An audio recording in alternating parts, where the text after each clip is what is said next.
Kia ora everyone, welcome to These Guys Got Next. I'm Elijah Fa'afiu, he's Ravindu Pathirana. It's our NBA basketball podcast where we dissect the NBA and deliver our topics off the bench. And we're back, Rav. Look at it. A couple of weeks of summer have flown by. I'm a lot darker than usual because I've been under the sun quite a bit. You look great as always, Rav, but how was your New Year's and how was your holidays in general? Yeah, good man. Good to be back in Sydney now. Good to spend some time with the family back in New Zealand. But yeah, likewise, mate. Got darker as well. Spent a lot of time in the sun and a lot of beaches. Yeah, no, great to be back. Great to be back. Yeah, it was great to have you back in the country. We actually caught up for a little bit while you were in town, and I didn't go away or anything. I tend to stay in Auckland over the break just because everyone tends to leave Auckland, so Auckland's a lot quieter during that time. So it was nice to catch up with some mates during that period. But we've both been keeping an eye on the NBA during the holiday period. A lot's been going on, so we're going to use this episode to recap a little bit of what's happened over the summer and some of the bigger storylines that's happened this week. But let's just dive right into it. And it's official. Jimmy Butler has requested a trade from the Miami Heat. He pretty much said after one of his post-game presses that he wanted to find his joy playing basketball again. He was asked if he could find it in Miami. He said probably not, which pretty much the writing's on the wall right there. He wants out of Miami. Thoughts, Rav, and I guess the backlash from the Heat giving him a 7-game ban because of his actions and his comments. What are your thoughts on that whole situation? I think first thing that comes to mind is Shams just having a bit of a chuckle, especially after the little back and forth between Jimmy's manager and him. But yeah, I think a little bit too harsh, I'd say, because players have vocalized in terms of how they, where they want to be, and if they're not happy, then players are allowed to be vocal. But 7-game ban, I think what 2.3 mil he's losing out on the contract, which is pretty Yeah, intense. without pay. Yeah, which is I don't know. I'm not a fan of it. I know the NBA Players Association are like fighting back, saying it is too harsh. But again, this comes off the back of the no contract extension to Jimmy, which is, when you look at it from the Miami Heat's perspective, understandable. He's 35, he's aging, probably having one of the slower careers, but still having a good impact on the team. But on the back of that, you see like Tyler Hero's rise to stardom in this case. So understandable they don't want to offer him the contract, and also fair from Jimmy's point as well. At the end of the day, as a player, you're trying to make his money as much as you can, and him wanting to explore other options, it's a valid point. And yeah, go.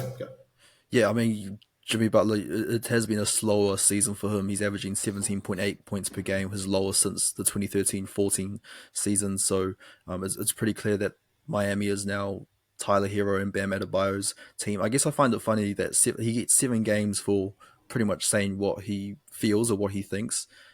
Whereas we're going to touch on this later on, where guys who get involved in fights get, 3-4 games banned. Like, I just don't understand what's going on, or the consistency of that. But Jimmy Butler, yeah, I guess the difficult thing with Jimmy is who is going to be a suitable trade partner, because there's a lot of factors to consider.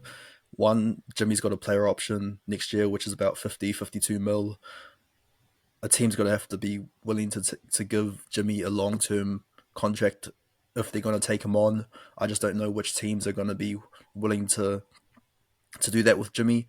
And also Miami, they don't want long term like money in return, because they want some flexibility to make other moves in the market. So they're probably looking for younger pieces or cheaper contracts to sort of help with their roster. So it's going to be very difficult to see where Jimmy ends up. I know in the past you've mentioned Jimmy Butler going to the Phoenix Suns in a swap for Bradley Beal.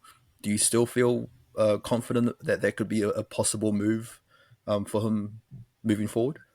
I mean, it's interesting that the Heat came out and said they want like cheaper option and flexibility, when they also have said they want to win now. So it's like what do you want to choose? Like, do you want to go win now, just especially off the season Tyler's having? I know Bam's not having a great season, but I think Tyler's doing well enough to carry the team, and a good supporting piece, or like another star player could add a different element to help this team contend. But I don't know. It's really hard. But I'm hoping Jimmy can get to Phoenix and help that team as well, because they're struggling at the moment. But yeah, be really interesting to see how this plays out before, I guess, in a month's time, really. Yeah. And again, this isn't the first time he's requested a trade from anywhere. This happened in Minnesota when he was with Cat and Andrew Wiggins, and he questioned, I guess, the motivation levels of those guys as the two young superstars, and he decided to request a trade. He ended up being in Philadelphia with Embiid and Simmons, and they made a nice run in the playoffs that year. Um, but yeah, we'll see where Jimmy Butler ends up. I'm sure there'll be a lot of Western Conference teams after him. Speaking of the Western Conference, big news over the break. We had the first coach in the NBA to be fired this season, and it was Mike Brown out of the Sacramento Kings, which actually caught me by surprise. How surprised were you, Rav, that it was the Kings who fired Mike Brown first? Oh, big surprise. I was in, yeah, he got a 3 year extension 6 months ago, and then you just get fired on route to a game. Like, that's pretty uncalled for, especially considering what Mike Brown's done for these guys in those 3 seasons, lighting the beam, having that going and having a winning season, getting in the postseason. Unfortunately, losing to the Warriors in Game 7, but still the energy that he brought to this team was really good, and just seems short-handed. He was just handed the short stick rather. With the firing.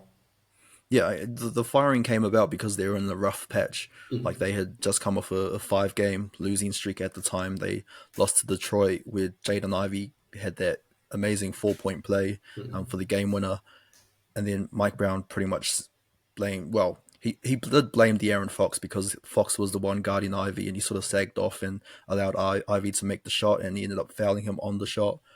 And then the next morning, he goes through practice, he goes through media, he's on his way to the airport for the next game, and then he gets the call that he's fired, which I think is poor form if you're going to fire someone. And I think the Kings as an organization is so terrible. Mike Malone, who is the coach of the Denver Nuggets, former coach of the Kings, he was fired in 2014 in just his second season, and he pretty much described the situation as no class, no balls from the Kings organization, which I think is pretty uh, clear of his thoughts on the Kings. I guess De'Aaron Fox. Oh, No, I was I was just going like, to say we spoke of bad breakups with Kuminga and Kerr, right? Like with the breakup over text saying you're not going to start him, but this is way worse than what we could have imagined in terms of how it was done. Yeah, just on Mike Malone as well. He also said that when the Kings win, it's Fox and Sabonis. When they lose, it's Mike Brown. So I think the NBA has a huge issue in terms of the coaching problem. Like over the last 3 seasons, I think there's 22 coaching changes across 15 teams. And like the Lakers, Suns, Kings, Nets, and Pistons having more than 2 coaches in 3 years, like that doesn't help a team like develop and help coaches really understand players over time. Yeah, it is a big issue that the NBA is having at the moment because I feel like teams are expecting immediate results rather than I guess like the graft. yeah, and it's unfortunate if you're the Kings because 2 years ago you talked about lighting the beam, and they finished third in the Western Conference. The next year, last season, they had 2 less wins, but they finished ninth in the play-in, which shows just how strong the Western Conference is.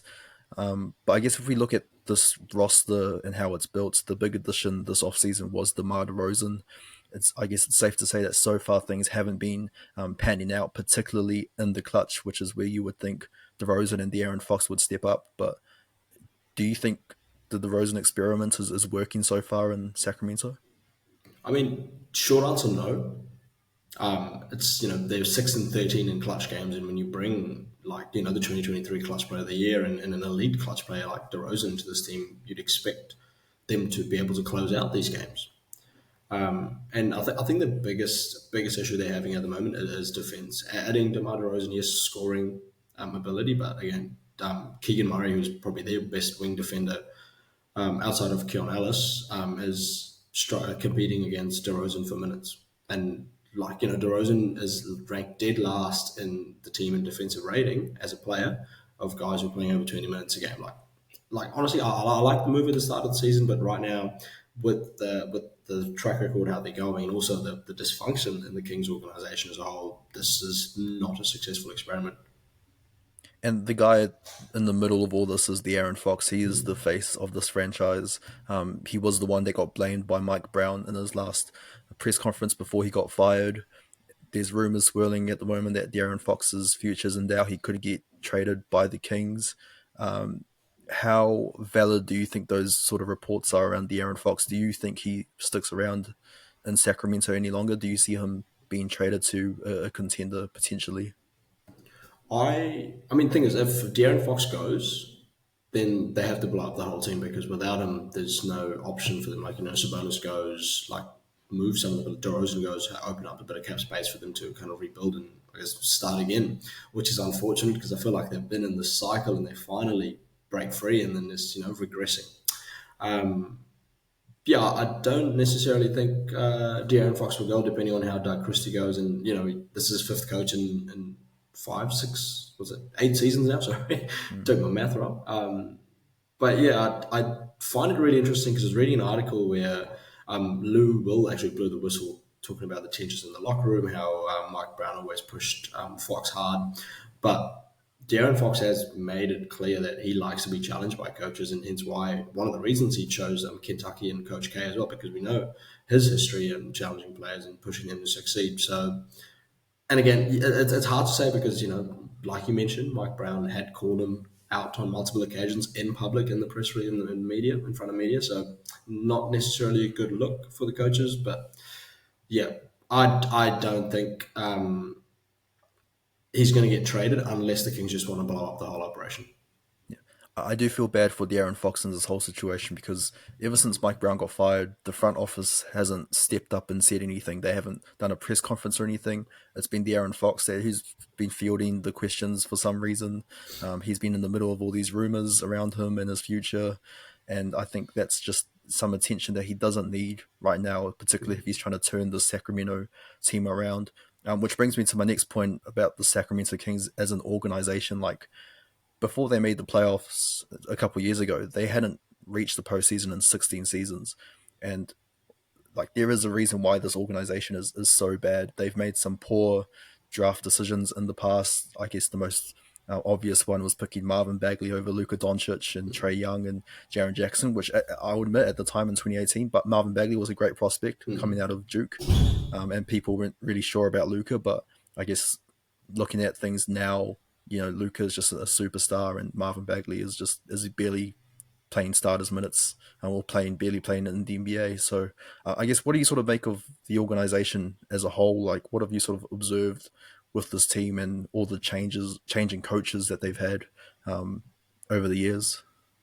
I think for them, it's just like a lot of these changes cause chaos in the team, which is very poor. And like, we can go on and on about the different draft picks that they've made in the past, in terms of who they've chosen and how that's not kind of panned out for them. Like DeMarcus Cousins, we bring him up. He hates the organization, like just because of what he wasn't able to do in that with that team and with the rotation around him.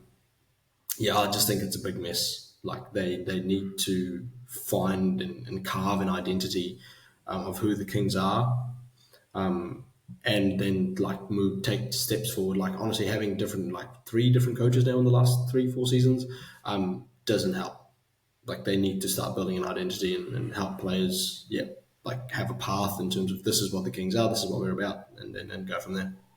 Yeah, I guess part of their identity is defense, and that's where they've really struggled this season. And Mike Brown, yes, he got fired, but it's not like he was fired for like no reason. Like, I think he struggled with his rotations at times this season. He opted to play at the shooting guard position, and particularly he opted to play Kevin Herter and Malik Monk over Keon Ellis, who, I mean, Ellis is one of your best defenders, probably the best defender on your team. So I think if you want to build a defensive identity, it starts with Keon Ellis and Keegan Murray. But yeah, hopefully Doug Christie can sort of find where the gaps are and fill those, and Sacramento can turn things around. But yeah, enough talking about Sacramento because we know how bad of an organization there are. But moving on to a couple of organizations who are looking really good right now: Oklahoma City and the Cleveland Cavaliers, the two best teams who have the two longest winning streaks right now. OKC are on a 14-game winning streak. They just beat the Knicks, who were on their own 9-game winning streak. The Cavs are currently on a 9-game winning streak themselves. They look set for a collision course this coming week, which should be an exciting one. Hopefully, both teams are undefeated. Uh, OKC, how dominant have they been, Rav? Particularly on the defensive end. But Shai Gilgeous-Alexander is making his case for MVP, and he's just been so good. I mean, this is the number one defense in the team, and off the back of what SGA is doing, without Chet Holmgren, might I add, off injured with his broken hip, I think. Yeah, it's just this is insane, man. Like, but he's averaging 35 and 5 and 2 and 1 as well. Like, it's the only player since MJ and Dwayne Wade to do so in a season. He's at 19 30-point games this season and 34 games played. Like, he's doing a hell of a job for this team, and they are very well poised to make a deep run in the playoffs. I know I back the Knicks, and I'm still going to back the Knicks. But yeah, this is unbelievable what they're doing at the moment. And Jalen Williams is playing a hell of a Robin to SGA's Batman, averaging 20.8, 5.8 rebounds and 5.1 assists. Isaiah Hartenstein's back, averaging 12-12. Nice little double and supporting, and with his playmakers, he's averaging 4.1 assists. And the role players like your Casson Wallace's, Aaron Wiggins's, Isaiah Joe's, Lou Dort's, even just doing a great job in supporting the team, and just brings that defensive tenacity, which makes it really hard for the other teams to get going. So yeah, really wrapped in what these guys are doing. Yeah, I think the way Shai's been playing, it's pretty much made the MVP race, I feel like a three-horse race now. And I think it's Jokic, Giannis, SGA, and then everyone else. Sort of, I think there's a bit of a gap that's been built now. And SGA's case is easy. He's the best player on, well, one of the best teams. That's his case, and he's just been dominant for his team. I say OKC's on a 14-game winning streak. There should be an asterisk because they did lose to the Bucks during that time. Unfortunately, that NBA Cup game, NBA Cup final doesn't count towards the overall record. Who Should knows count, in why? my opinion, but hey, that's what it is. Yeah, I think because it adds an extra game to the schedule, but NBA should sort that out anyway. But yeah, OKC are just dominant right now. And in the East, the Cavs, who I mean, they caught the attention of everyone when they started 15-0. Now they're on a 9-game winning streak, and each win has been by double digits. So they are dominating each of their opponents. Number one offense in the league at the moment, and the scoring's just coming from all over the place. Like Donovan Mitchell, Evan Mobley, Darius Garland, Jarrett Allen, and even the guys on the bench, one of their deepest rosters.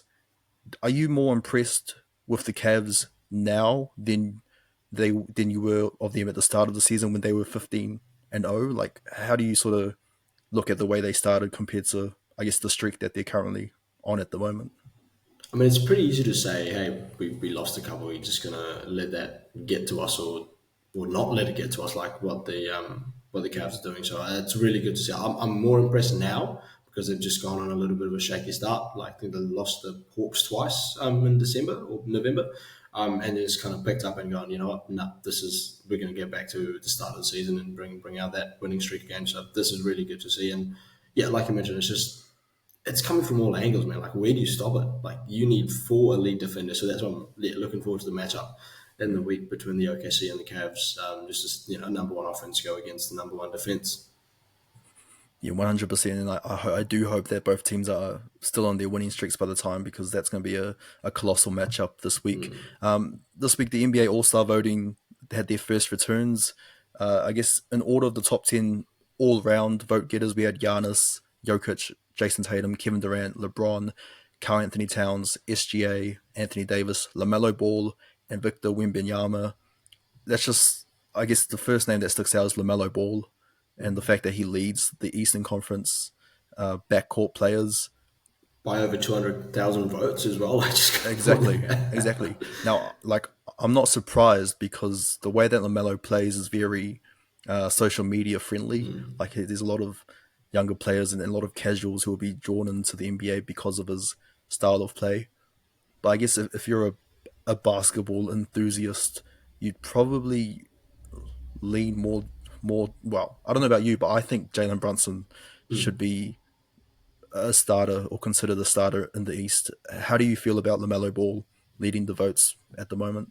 Oh, I'm on the same page as you, Eli. Like, it's social media, has a massive impact because it is the likes and the clicks and the views in terms of how these guys play. It's not, as we've spoke about it, it's not your foundational basketball. It's just a more fun jack up threes and look good doing it type of thing, which, I mean, fair enough, he's doing well.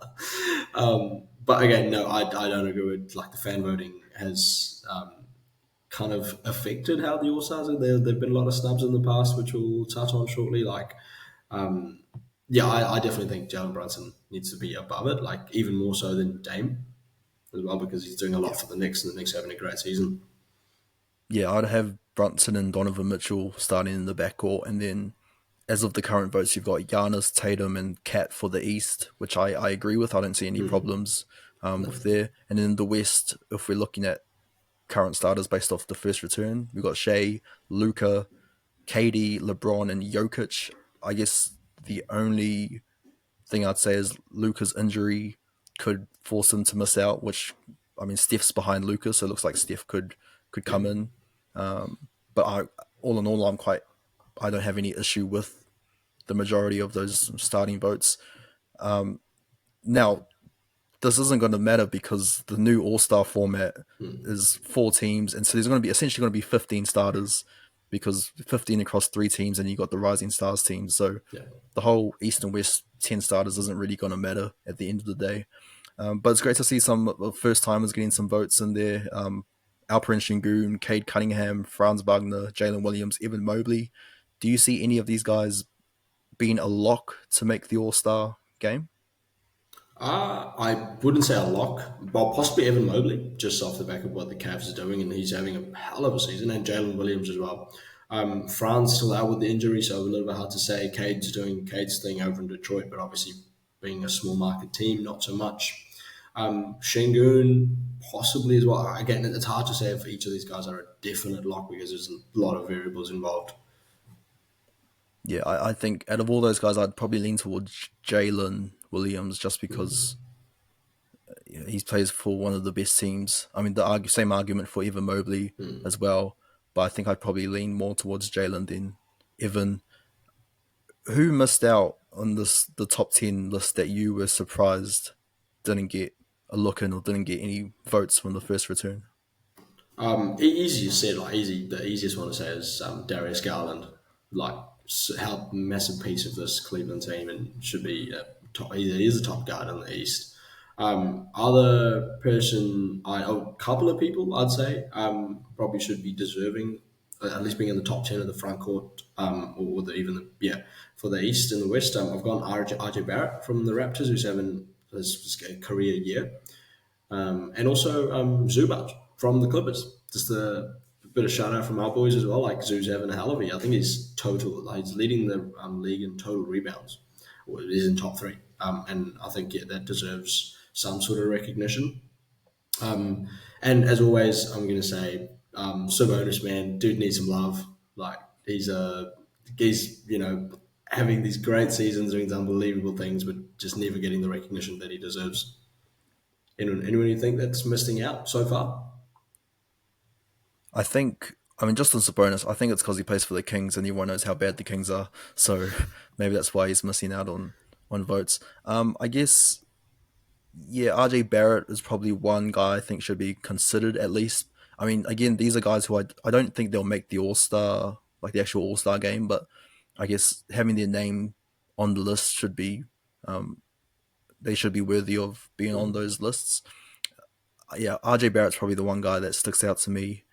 Darius Garland is an obvious one, especially considering that Jordan Poole and Derek White were in the top 10 ahead of him. I think Garland's had been better than both of those guys this season. And there's always guys who are in the top 10 who, for some reason, get votes, like Andrew Wiggins, which just reminds me of that one year he was named an All Star starter so long a while ago, which is still insane to me to this day. But hey, shout out to Norman Powell too for making the top 10. He's not going to make the All Star game, but I think the way he's been playing, he's definitely deserving, and I'm glad he's getting the recognition he deserves from fans. Correct. But I think that, yeah, just on the Wiggins thing as well, is if you play for a bigger market team, that's what you're going to get. Like, Derek White is a good example. Wiggins again is a great example. But yeah, that's just what happens. Is smaller market guys miss out because the lack of fans. And yeah, man, Norm, get it, bro. Like, we're loving it, loving what you're doing. So keep it up. I will say shout out to those who voted for the Orlando Magic guys because we talked about small markets. I think fans are realizing that Paolo, well, for some reason, Paolo's fourth in backcourt Eastern Conference, even though he's only played in 5 games this year. So I'm glad people know that about Paolo Banchero, but I don't think they know that he's injured, which is but great for Paolo and great for France and great for Orlando as well. Still a lot to catch up on over the summer break. It seems that while we were on break, Rav, a whole lot of chaos happened on the court.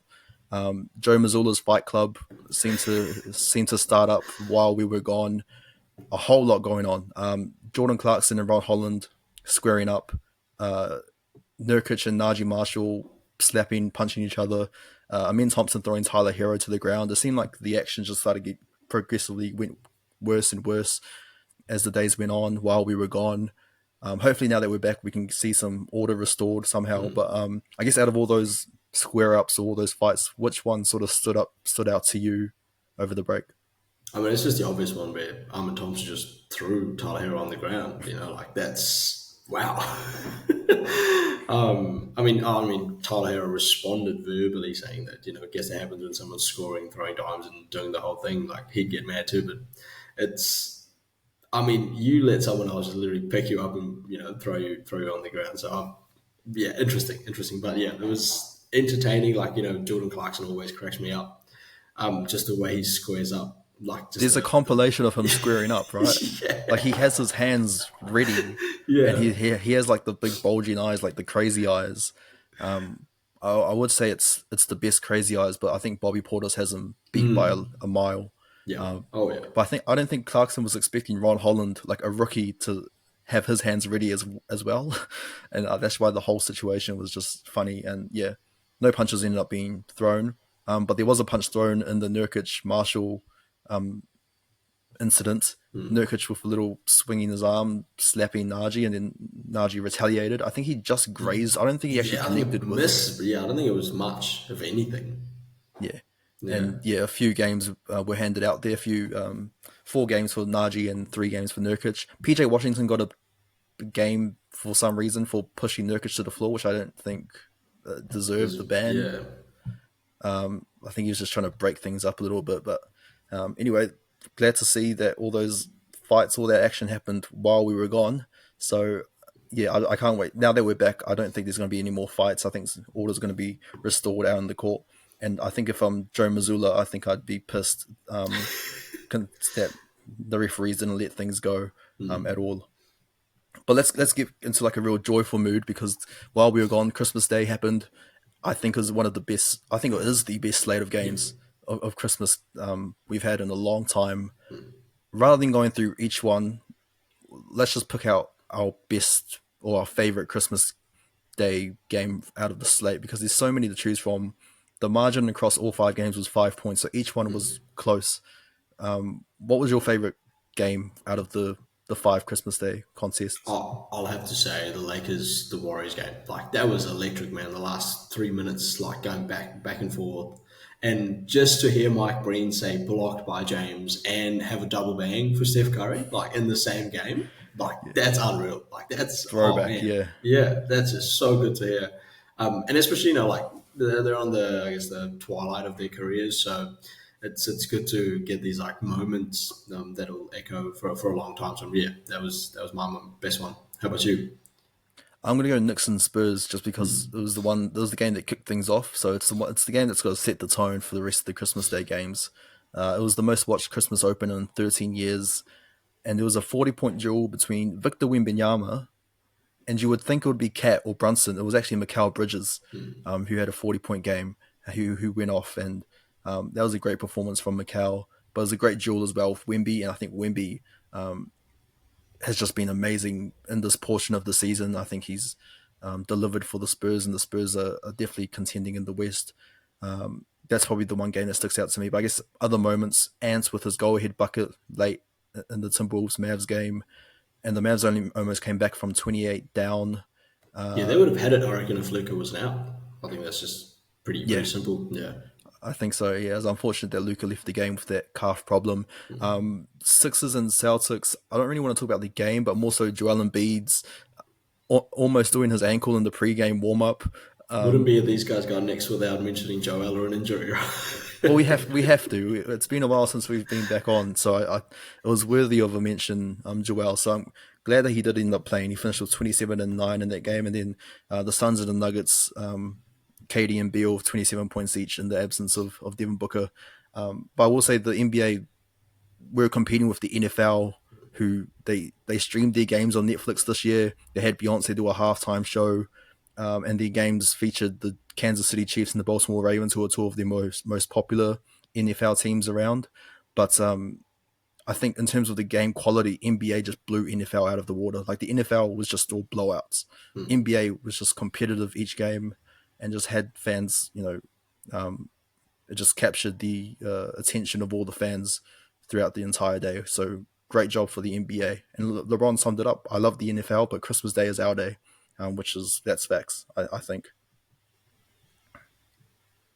Now, another trade, no, a trade that did happen while we were gone was D'Angelo Russell from the Lakers to the Nets for Dorian Finney-Smith. I guess your quick thoughts on this, Rav. Does this move the needle at all for, I guess, more so the Lakers, if anything? I don't think it does, man. Like, yes, they gain like a top wing defender, but I don't think it's enough for them because they lose playmaking. Like, do you think LeBron just ends up playing like the PG? I'm going to put that in quotations, PG position. But yeah, it's really hard to say. But again, in saying that, Austin Reeves has been had a hell of a stint in the last Austin few Reeves point weeks. guard era. Yeah, man, like looking awesome. Like three triple doubles since, or two triple doubles since. Like it's just been amazing to see what he's been able to do for the Lakers, and also Max Christie as well. You know, started recently and had a couple of great games. But I definitely don't think it's enough for the Lakers to move the needle. No, and I guess if you're D'Lo, you go to a Nets team that's just lost Dennis Schroeder, so you fill that void. You get a whole lot of usage. You reunite with your high school teammate in Ben Simmons.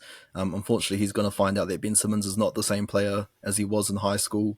Um, but yeah, I guess it's a trade that doesn't really move the needle for either team. So hopefully some more trades happen down the line. Before we finish things off and get into the quick fire, I do want to bring up the Bulls and Hornets. Deja vu.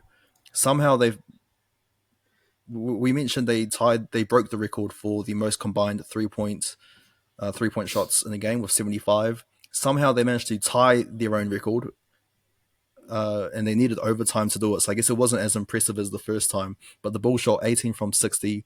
The Hornets shot 10 from 43. Just some players who stood out: Kobe White 1 from 11, Josh Giddey 1 from 9, Miles Bridges 2 from 13.